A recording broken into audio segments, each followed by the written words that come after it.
What if a man is fed up with being misjudged for his talent and creativity, and he decides to start a new nation of his own? Rose Island is an Italian historical drama film released in the year 2020. The plot of the film follows an engineer who builds his own island in 1968 off the coast of Italy and declares it a nation, eventually drawing the attention of the world and the government. The film starts in November 1968 in Strasbourg. It's a snowy day and a member of the Council of Europe, Jean Thomas, is seen approaching his office where disputes between sovereign states are dealt with. As he reaches there, he finds a strange-looking car parked outside the building. Jean enters the building only to find the same distressed man waiting in the lobby area as he's found him yesterday. He asks his secretary, Mr. Gray, about the weird-looking man. Mr. Gray tells him that the man is an Italian engineer, Giorgio Rosa, who claims himself as the head of a state and desperately wants his case filed to be read. Since the man waiting seems a bit hysterical and ill, Jean acts as if he's reading his file with great interest. As he enters his room, he dumps the file in the dustbin. All of a sudden, his eyes meet the United Nations letterhead on the file and he quickly grabs it to read. After taking a look at the file, he rushes outside to meet Giorgio. In the office, Giorgio asks Jean to save his island from destruction. Upon knowing that Giorgio built an island on his own, Jean and his co-worker do not seem to believe it. So Giorgio elaborates his story of how he built his island in several months. A year ago in Bologna, Giorgio along with his friends are seen in a pub celebrating their success of passing the state engineering exam. All of a sudden, Giorgio notices his ex-girlfriend, Gabriella, and since he's still attracted to her, he asks her for a drink. Gabriella discusses with him her present relationship problems, and somehow she ends up arguing with Giorgio about how he imploded a TV near her father's face, due to which he lost his sight.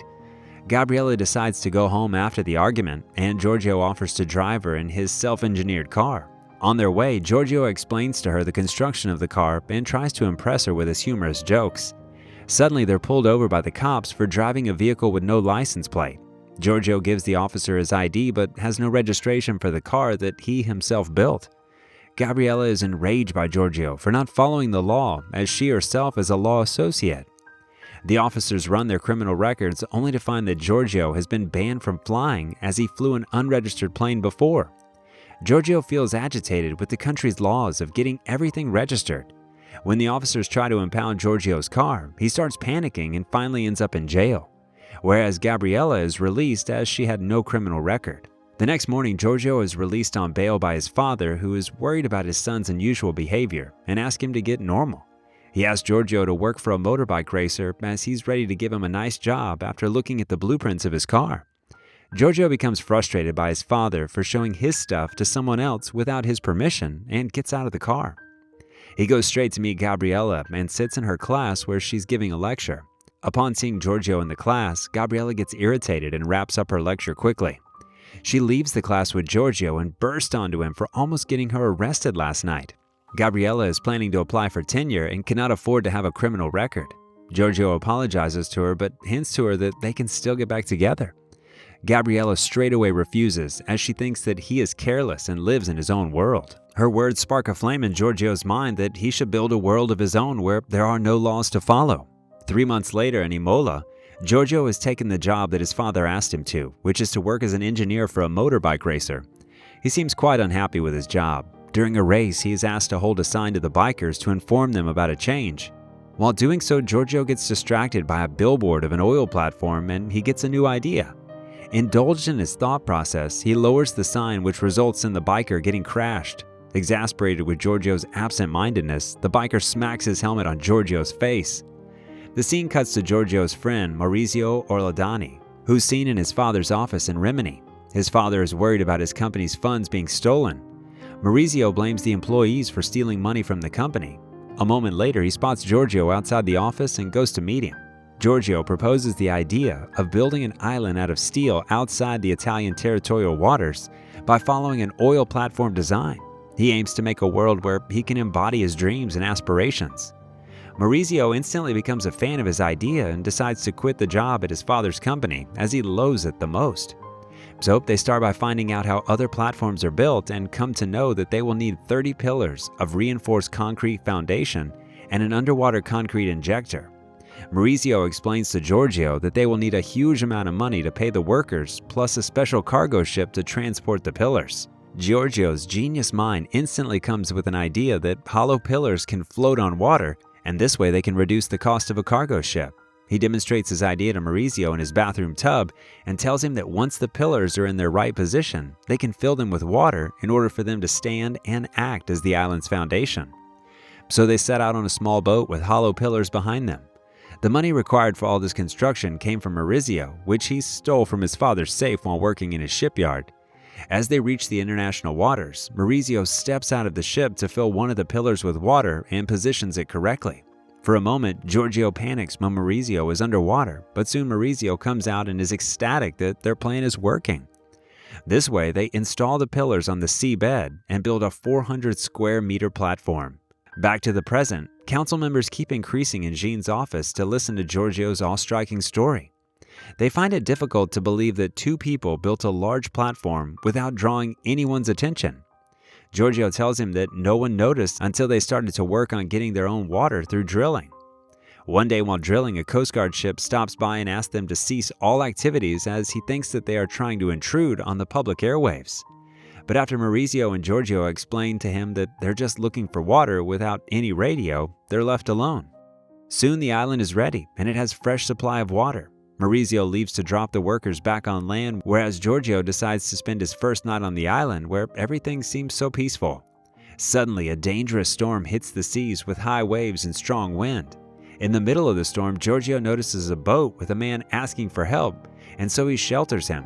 This is how a castaway welder, Pietro Bernardi, becomes the first official resident of the island. In the present time, Jean's office is bombarded with people, including all the council members listening to Giorgio's story. A demonstrator is enlisting all the residents of the island. He talks about Wolfgang Rudy Neumann, who is one of the greatest promoters for beach clubs. After his German citizenship got revoked, he entered Italy illegally, which is why he doesn't have Italian citizenship either. Back to the story. Rudy's working in a beach club and he's tired from his job. He wants to build his own beach club, but he can't get a permit as he's not an Italian citizen. While cleaning the toilet at his job, he finds out about an island that's been built 6 miles off the coast, so he decides to visit it. On the island, he tells Rosa and Maurizio that he can become the island's PR manager, promote it as a tourist destination, and bring success to their deserted island. Eventually, Rudy Neumann changes everything.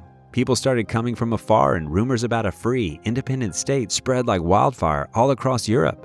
The timing also played a huge role in their success, as it was 1968 when riots in France were happening and people found the island as their place to escape the outside chaos.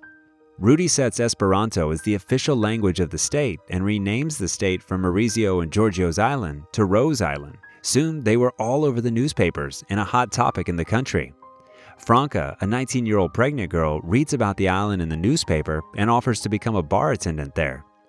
Maurizio is not happy with Rudy taking control of everything. He's even pissed about getting the name changed as it's not associated with him. Gabriella arrives at the island to tell Giorgio about her upcoming marriage and claims that the island is nothing near to a nation, but instead is more of a disco. Giorgio explains to her that the island has its own language, water, and other amenities, but Gabriella still thinks it's just an unrecognized beach club. Rudy and Maurizio engage in an argument when Maurizio suggests turning the island into a gambling den, whereas Rudy wants to introduce an expensive water skiing program there. Giorgio intervenes and comes up with an idea to write a letter to the United Nations to recognize their island as an independent state, since they have their own language, currency, and postal system. He declares himself to be the president, Franca as the Minister for Economic Affairs, Pietro for Surveillance and Defense, Rudy is Secretary of State, and Maurizio is Secretary of Internal Affairs.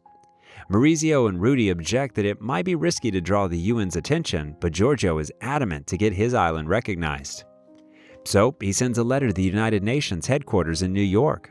The UN contacts the Italian government, which sends 2 intelligence officers to visit the island. Later, the Italian Council of Ministers is seen in a meeting in Rome where Franco, Minister of Internal Affairs, informs Minister Giovanni Leoni about Rose Island. Giovanni is enraged to hear this news and asks the minister why he hasn't done anything about it. Franco explains that he has sent 2 officers there who haven't returned in the past 40 hours. After the meeting, the minister finally gets a call from the intelligence officers and is disappointed to hear that the officers got completely wrapped with the island's life, causing one of them to cheat on his wife. Soon, Giorgio's parents and Gabriella find out through the news that the government is working towards destroying Rose Island. This news resulted in hundreds of citizenship applications from all around the world for Rose Island. Later, Giorgio goes out to lunch with his parents. His father seems quite upset with him for earning illegal money and turns down his request for visiting the island. As Giorgio leaves the restaurant, he's stopped by the same two special agents. They offer him 2 beach clubs of his choice in exchange for him relinquishing control of his island, but Giorgio turns them down. That evening, they keep the island to themselves for a special meeting where they decide to accept applications for citizenship. Maurizio also informs that the first passport for their island has been printed, and it is for Rudy, who is currently a citizen of no country. Next, Giovanni is seen with the Holy Father, who asks him to get rid of the island as soon as possible, as it is giving right to outrageous ideas. In his fury, Giovanni goes to meet Franco, only to discover that he's been receiving hundreds of applications to relinquish Italian nationality in favor of Rose Island, and similar applications are arriving in governments all around the world. Giovanni orders Franco to do whatever he can to get rid of the island. Meanwhile, it's raining and the island is quiet. Maurizio tries to discuss with the group about making arrangements for the winter season, but Franca and Pietro want to leave. Turns out they have been made offers to leave, which they accept. Upon hearing that his father got fired from his job, Giorgio goes to visit him. His father is upset about the fact that he got fired for being an under-average worker, when in reality he worked there for 5 years with utmost enthusiasm. So he encourages Giorgio not to accept the offer and fight for his island. Next, Giorgio goes to meet Gabriella and asks her to be his lawyer.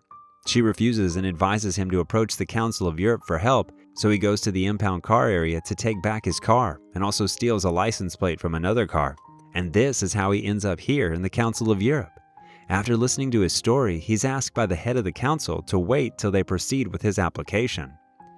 In Italy, Franco is shocked to find out that Giorgio is taking the council's help. Meanwhile, Jean informs Giorgio that the council is highly impressed by his story and will do something to help him. Just then, they receive a call from Franco, who demands to talk to Giorgio. Giorgio tells him that the council has agreed to help him. This infuriates Franco, and he threatens to blow up his island. Giorgio rushes to Rimini to protect his island. Meanwhile, Gabriella is seen shopping with her boyfriend. She finds a souvenir of Rose Island, which makes her rethink her decision of marriage. She meets Giorgio at the dock when he's about to leave for his island and decides to go with him. On the island, the two share a heart-to-heart and kiss each other. The next morning, the Navy ship approaches the island. The government prepares to blow up the island, and there is chaos all around. Franco persuades Giovanni to authorize the signature to bomb Rose Island. Meanwhile, Rudy goes to meet Maurizio and asks him to join in protecting the island. They initiate a water skiing competition as a cover to get to the island. The 6 of them stand against the Italian Navy. The Navy battleships fire 2 warning shots to scare them off, but they stand still. Finally, the chief sends soldiers to detain the residents and sets bomb on the platform pillars. Giovanni and Franco are portrayed as heroes on the television, while Giorgio is heartbroken to watch his island being blown to pieces. But after all this, Giorgio gets back with Gabriella. The film ends with an epilogue stating that the UN extended the borders of international waters from 6 to 12 nautical miles to prevent similar events from happening again. In history, this was the only invasion committed by the Italian Republic. Thanks so much for watching. If you enjoyed this video, please leave a like and make sure to subscribe to the channel for more movie recaps.